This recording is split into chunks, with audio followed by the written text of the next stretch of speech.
Good evening friends. आज शाम को बैठा था तो एक साहब का फ़ोन आ गया, तो वो उससे कुछ डाइट के बारे में मुझसे राय लेने लगे। बोले साहब मेरा कोलेस्ट्रॉल ज़्यादा है, तो मैं कोलेस्ट्रॉल जो है वो कौन कौन से खाने में होता है मैं ना खाऊं। तो देखिए, पहले तो हम लोगों की टीचिंग यही थी कि भाई कोलेस्ट्रॉल जो रिच फूड हैं वो ना खाए जाएं, क्योंकि डाइट में जो कोलेस्ट्रॉल होता है वो जैसे रेड मीट में होता है और आपका अंडों में होता है और आपका श्रिम्प्स में होता है। तो ये देखा गया है कि कोलेस्ट्रॉल जो डाइट में खाते हैं आप, उससे आपका कोलेस्ट्रॉल लेवल नहीं बढ़ता है, अनलेस कि आप एक बड़े हाइपर रिस्पॉन्डर टाइप के आदमी हैं।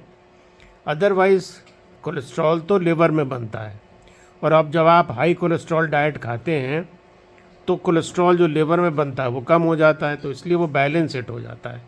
जो हाइपर रिस्पॉन्डर्स होते हैं उसमें कभी कभी बैलेंस जो है वो बिगड़ जाता है।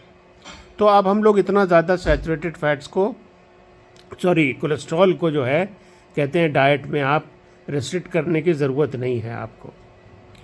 अच्छा, कोलेस्ट्रॉल है नहीं दिक्कत वाला, लेकिन सैचुरेटेड फैट ज़्यादा परेशान करते हैं। सैचुरेटेड फैट्स जैसे डेयरी प्रोडक्ट्स हैं, देसी घी है, मक्खन है, और जो हाइड्रोजनेटेड वो आपके जिसको कहते हैं जो फैट्स होते हैं जो प्रोसेस्ड फूड में होते हैं, बिस्किट्स में, केक्स में, या जो प्रिजर्वेटिव्स हैं जो बहुत रखे हुए आप जो चीज़ें खाते हैं, तो वो जो हाइड्रोजनेटेड जो सैचुरेटेड फैट्स हैं जो जमे हुए हैं, जैसे दाल घी होता था, तो वो सब जो हैं वो ज़्यादा ट्रांस फैट्स जिनको हम लोग कहते हैं वो ज़्यादा नुकसानदेह होता है। तो क्यों मना किया जाता था रेड मीट, क्यों मना किया जाता था कि आप जो है वो ना खाइए रेड मीट और तमाम चीज़ें? क्योंकि रेड मीट में कोलेस्ट्रॉल के अलावा सैचुरेटेड फैट्स भी बहुत होते हैं, तो इसलिए वो नुकसान करते हैं। लेकिन जैसे अंडे हैं, ये जैसे आपकी श्रिम्प्स हैं, उनमें जो कोलेस्ट्रॉल है उसमें सैचुरेटेड फैट नहीं है या बहुत कम मात्रा में है, इसलिए उनको खाना सेफ़ है। तो हम लोग कहते हैं भाई अंडे खाइए आप, अगर अंडे खाने का शौक़ है, बहुत ज़्यादा तले भुने ना हो कि उसमें आपने देसी घी में उसको जो है तल भुन दिया, तो आप उबले अंडे खाइए।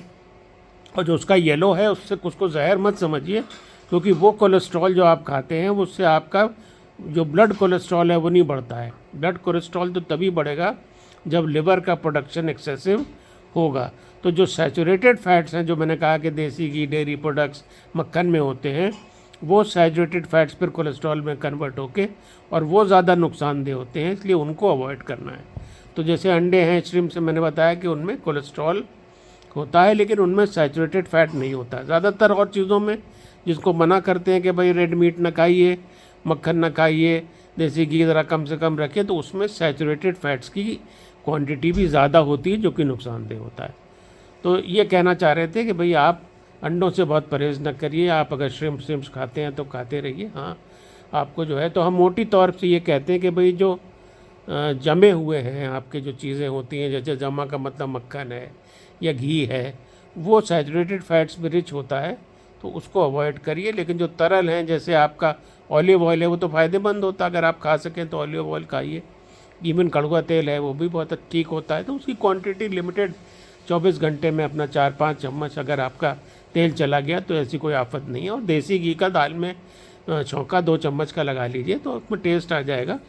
हाँ, लार्ज क्वांटिटी में ये डेयरी प्रोडक्ट्स और जो आपकी चीज़ें हैं जो जमे हुए तेल हैं उनको आप अवॉइड करिए, जो हाइड्रोजनेटेड ऑयल्स हैं, क्योंकि वो ज़्यादा नुकसानदेह हैं। कोलेस्ट्रॉल का तो कोई बहुत ज़्यादा जो फूड में जाता है कोलेस्ट्रॉल, तो जो पहले आफत मची रहती थी कि अंडे मत खाओ, अंडे मत खाओ, ये ना करो वो ना करो, तो अब हम लोग मना नहीं करते। हम कहते हैं आप खाइए, कोलेस्ट्रॉल रिच फूड्स खाने में कोई मना नहीं है। हाँ, आपको सैचुरेटेड फैट्स जहाँ ज़्यादा हों या जो कोलेस्ट्रॉल कंटेनिंग फूड्स हैं उसमें साथ में सैचुरेटेड फैट भी है, तो उसको आपको अवॉइड करना है।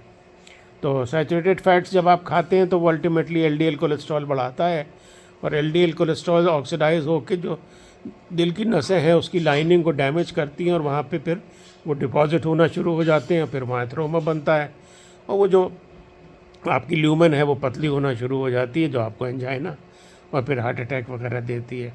तो इसलिए, और बहुत सी चीज़ें होती हैं जो कोलेस्ट्रॉल लो करती हैं, जैसे हमारे जिंजर है, जैसे हमारी हल्दी है, जैसे हमारा बहुत से और फूड्स हैं जिनका जिक्र आगे चल के किया जाएगा, उसको करने से भी कोलेस्ट्रॉल आपका कम होता है। तो आप वो सब चीज़ें भी खाते रहिए, जो नेचुरल चीज़ें हैं वो खाते रहिए, उससे भी कोलेस्ट्रॉल कम होता है।